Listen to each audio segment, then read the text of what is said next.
皆さんこんにちは。東京アニメアワードフェスティバル、フェスティバルディレクター竹内浩二です。今日はPART1 2025で招待上映が決まった長編作品フローの監督銀津ジルバロディスさんと、それからアニメーターで演出も手掛ける友永和秀さんをお迎えして特別対談をお届けします。銀津さん、友永さん、はい、よろしくお願いします。まず最初に作品の紹介なんですけれども、このフローという単語は直訳だと流れという意味になります。で、この作品では水から逃れる生き物たちの姿が描かれています。しかしこの作品はパニック映画ではないし、災害で荒廃した世界を描いた映画でもない。これは抵抗できない大きな力から逃れる生き物たちを捉えている映画です。その生き物たちが大きな障害を乗り越えてたくましくなる姿を描いています。友永さんどうでした？そうですね、悪い人も出ないしね、悪人もね、だからそれがね、僕はね、監督の銀津さんのね、優しさかなと思うんですよ。Yeah, so I didn't want any antagonists in the film. I wanted all of the characters to be kind of relatable and understood.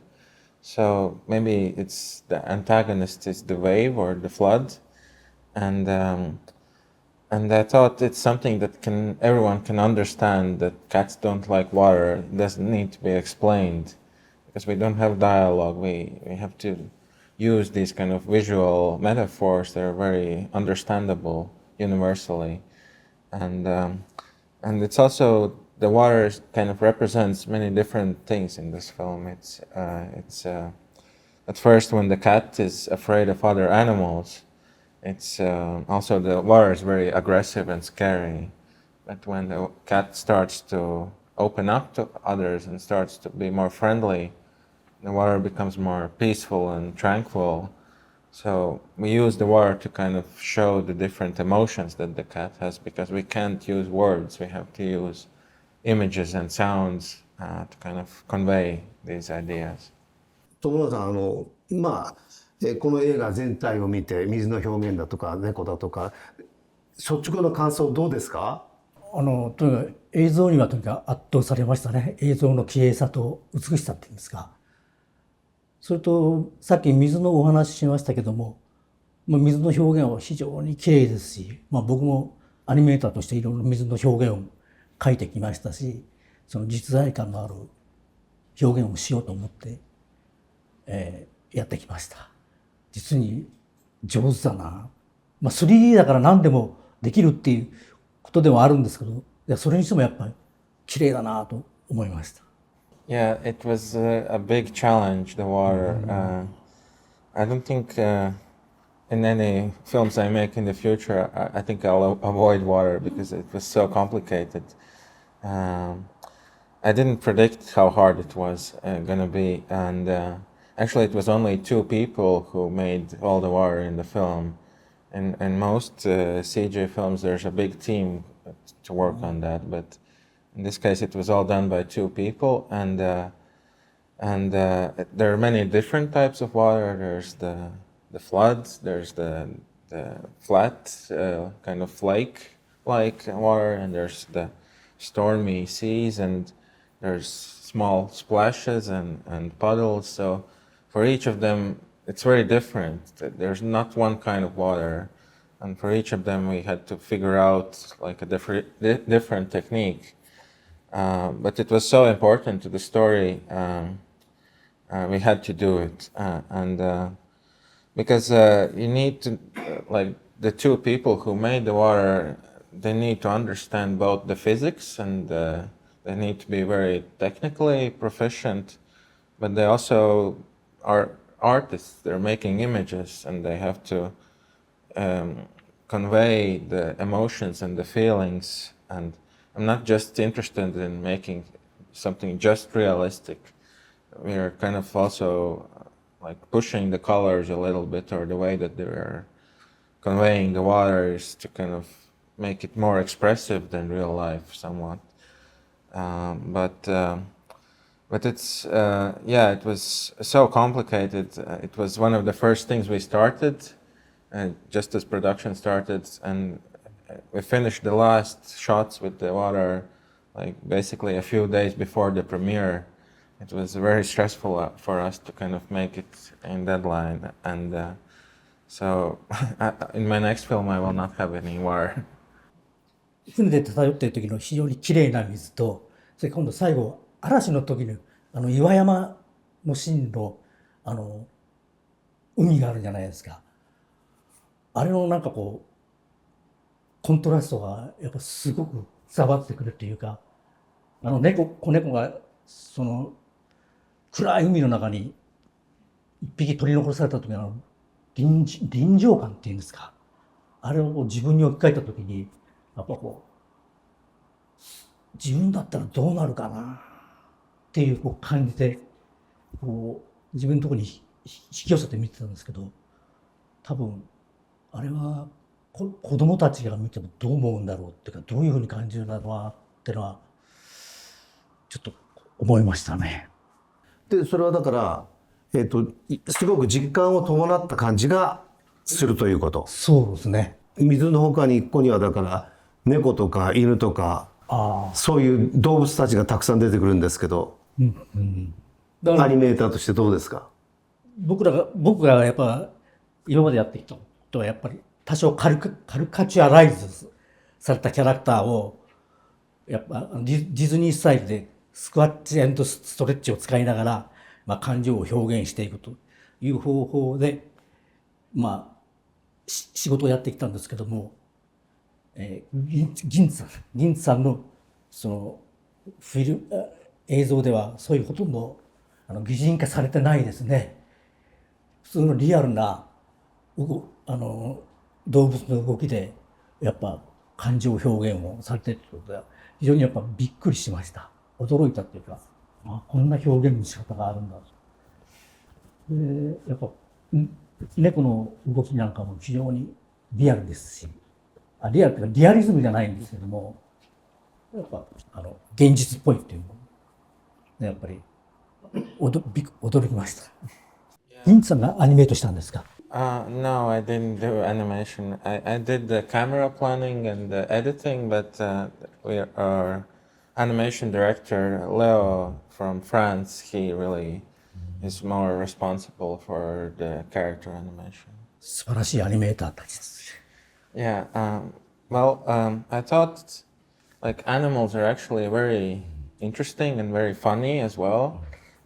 I thought we don't need to exaggerate them too much, and especially cats and dogs are so expressive with their eyes and ears and tails. So I think we're all kind of actually more similar to animals than we think. We're guided by our instincts. We all kind of can understand that they're afraid in this situation, and I think people would also behave in a similar way. And but it was it was very complicated actually animating all of them on 4 legs. It's a lot more work than animating humans, and it was a big challenge for the animators because some of the scenes also had many characters with a lot of birds or a lot of lemurs or all of them, and there's a lot of interaction with them, and so actually the production was very fast for the amount of work we had to do, and we studied real animals. We looked at a lot of references for everything. Luckily there's like a huge library of YouTube videos of all kinds of cats and dogs, and even for small things when they're just looking around we would like look for some reference in real life, but we're not copying it. We're looking at the reference but we're interpreting it, and because it's not a documentary, it's still like I wasn't interested in making something hyper real because I think that's kind of boring. But if you kind of see it through kind of the storytelling point of view where you focus on certain things, it can be a lot more interesting. だから問題点はね、要するに彼が言ったらだから動きをコピーしてるんじゃなくて、まあドットするみたいなことだよね、じゃなくてストーリーに合わせてその必要な演技を参考で選び出して、そしてそれをだから表現として伝えているっていう、そうですね、非常に手間のかかることですよね。あとだからさっき彼が言ったようにその感情、驚きとか恐怖とかをやっぱ体全体を使って表現してる、耳の表情とか、それが実にうまいなっていうか、上手だなっていうか、それは本当に感心しました。Yeah, it's not stroboscope or motion capture because of course we can't put real cats in water. They're very unpredictable. So there we have to imagine some of these scenes, and also because there's this very complicated choreography that all these animals are moving in these very long shots. We couldn't find reference for everything, so we have to like interpret it, and actually I think that the cats and dogs are more similar to real animals, but maybe with the bird and the lemur we can actually push them a little bit further and exaggerate them, because we recognize cats and dogs so much, we've seen them every day, but we haven't seen the lemur that much. And actually in real life the lemurs would not collect these objects. That's something we added, but with cats and dogs we had to be very precise.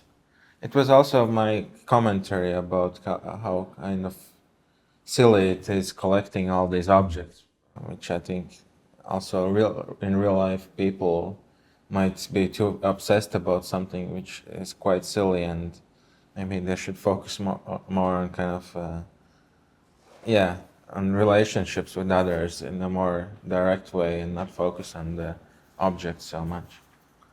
それはね、その先にあったのか、あるいはだからそうじゃなくてこういう役柄の動物を出したいから選んだのか、どっちなんだろう。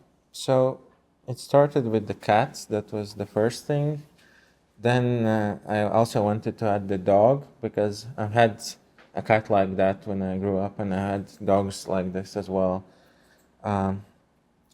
Then the next one was the bird, because actually I knew that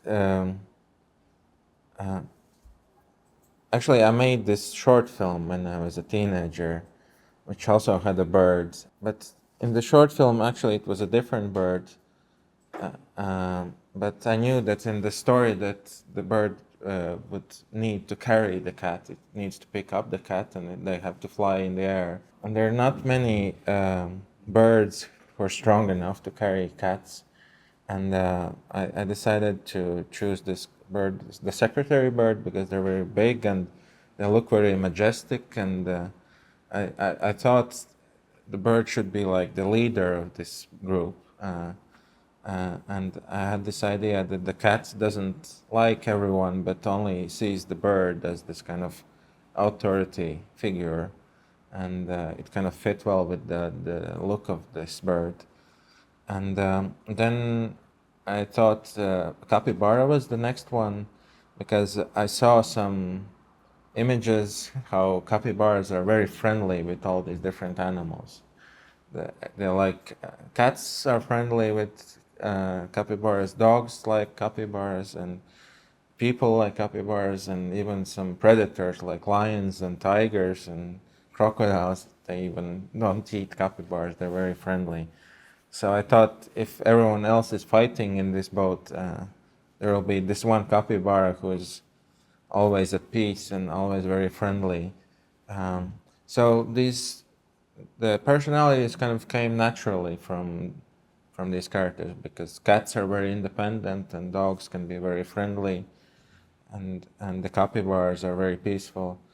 The lemur is kind of, it felt very anxious, like they move in these very quick movements and they feel very nervous. So I thought it would be always nervous about like protecting something or losing something. So I thought it would always be obsessed about something and worried about their objects. So it again kind of came naturally with this animal. And when I thought of the script, I thought of if we put these characters together, what kind of situations might arise, and it felt like the right balance between all of these, because each of them has to be very distinctive in terms of their look. The silhouette has to be very distinctive for each of them, and also the voices, the sounds they make. So they don't feel like too similar. Each of them has to like represent something different, which is important for the story, that these very different characters are forced to share this small boat, and this creates a lot of conflict, but also a lot of comedy.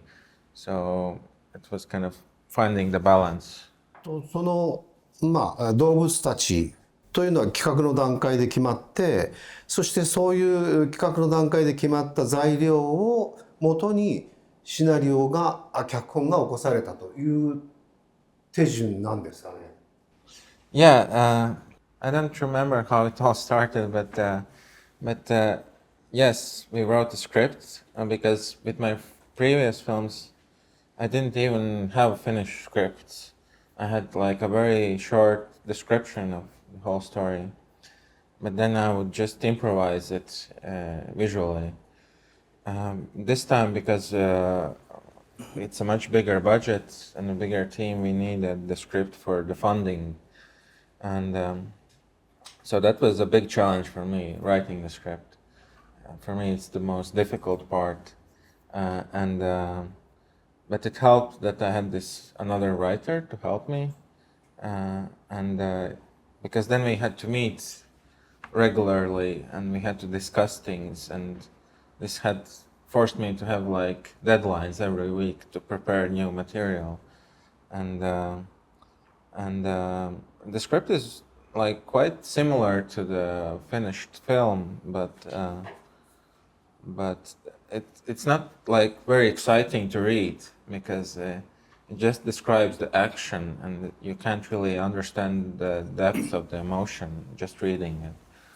And so the script was only used for funding, and it was for me to kind of discover the story, because I wrote many drafts and I rewrote it until I got it right. But once I had finished it, I have never read the script since. I then made the animatic, which is the layout of and the editing. But I didn't even read the script because I had written it so many times. I had it in my mind, and I could just make it based on my memory. And then during production, no one read the script. They just saw the animatic with the images. It was much easier to convey my ideas with the image than with the words. ちょっと好きなシーンがあるんですけども、船の中で、キツネザルがこう、なんか鏡をこういじりますね。ちょっとその光の点がこう動くじゃないですか。と猫がこう追っかけて、僕非常に好きなシーンだけど、ちょっとそこだけカルチアじゃないけど、ちょっと面白いシーン。そういうアイデアもシナリオに段階からあったんですか？それともそれが開発してる最中に誰かがポッとアイデアを入れたのかどうかちょっと聞きたいんですけど。Yeah, it's funny that was the very first shot we animated in the pre-production as a test to figure out the style of the film. Yeah, I don't remember if that particular shot was in the script. I had written a bunch of different moments of them kind of playing and starting to bond and becoming more friendly. Actually, when I finish the script and then I make the animatic, I still make some changes. So there are some scenes in the animatic which were not in the script, or they're a little bit different than in the script. And because I wrote the script myself and then I'm making the images, it's almost like another draft of the script where I can improvise more. If there's a different writer and then the different director, maybe the director will be more precisely following the script. But because I'm also the writer, I can be more open and loose. And I think also the animator, Leo, actually it was the animation supervisor who animated that particular shot. He suggested some ideas that we wanted to have some imperfections with the camera, that it's not always captured perfectly in frame, that sometimes the characters move out of the frame, and he suggested that the lemur should look around and the camera doesn't catch it perfectly. It's kind of, it's almost like it misses it. And that was the suggestion from the animator, that it's almost like we're filming it and it's something unpredictable to make it feel more real. まあ、だから今のばかりね、2つまず1つは日本との違いっていうのがあって、もう1つはだから 2D と 3D の違いがあって、2D でだって友永さんアニメーション変えた時に、その後カメラワーク変えてって言ったら簡単じゃないじゃないですか。いや、そうなのね。でだけど 3D だからできてるわけですよ。でなおかつだからその 2D 日本の場合には絵コンテをかなりきちっと作って、でそれを段階的に積み上げていくじゃないですか。だけど今の場合はアニマティクスっていうかなりなんていうのかな、ラフなという言い方は申し訳ないけれども、まあ、見える絵を作ってでそれをだから、まあアニメーションもキャラクターもその後からどんどんつけていくっていう。それはもう実際絵を描きながら視覚化しながらね、アイデアをどんどんこう足していくってやり方、まあアメリカなんかはやってるんでしょうけど、そういうやり方羨ましいですか？羨ましい。どっちですか、友永さん。羨ましいですね。ただ日本のもう今のアニメーションはちょっと愚痴になるけど、もう漫画の原作主義ですから、それを忠実に作れというのがありましてですね。いや、全部とは言わないけど、だからなかなかそういう遊びの部分はもう少ないですね。Well, most of the shots were planned quite precisely, so we tried to stick with the animatic as much as we could. But there were some moments where an animator would suggest that instead of the cat just going straight, it should maybe pause for a moment and look around. And then I need to adjust the camera to make it work, otherwise the camera moves ahead without the character. And the good thing was that in bigger CG productions, it's a big team and it takes just a long time to communicate all this, to send for the animator to speak with the director. They have to speak first with the supervisor and then they have to do a meeting, and it's very slow. But because our team was very small, it was just a few animators and I was doing the camera myself, they could just send it to me and I could just in like 20 minutes make this adjustment and send it back to them. But it also meant that sometimes in CG animation, the animators can cheat. They can deform the character because it looks right from this specific angle, from the camera point of view. But if you change the camera, it might look very silly and wrong. So in this case, they couldn't do these kind of cheats. They have to be very, just make sure that it works from different angles. But yeah, it is important for me to have that kind of looseness and spontaneity, because I wanted it to feel like there's almost like a real camera operator reacting to these moments. And sometimes maybe the cat jumps and the virtual camera is delayed. It doesn't react immediately. The cat first jumps and then the camera looks up. And I wanted it to feel like there are these moments which are like imperfections, But of course, they're all there for a reason. We actually have to think about that, and someone has to design all of that. It doesn't happen just like in real life. It would happen without like thinking, but in animation, all of this has to be actually designed. But our goal is to make it feel like you don't think about it; you just feel it kind of subconsciously. But I think it makes everything feel a lot more believable. That's why also the camera is shaking, as if it's not put on a tripod. It feels like a real person holds it, and it's shaking when it's running. And it's when the water hits the camera, it's also swept away, and it's shaky. But it's again about finding the balance. We don't want it to shake too much, because then the audience can get nauseous. They can get sick. So it was about finding the balance where it's shaking a little bit, but not too much.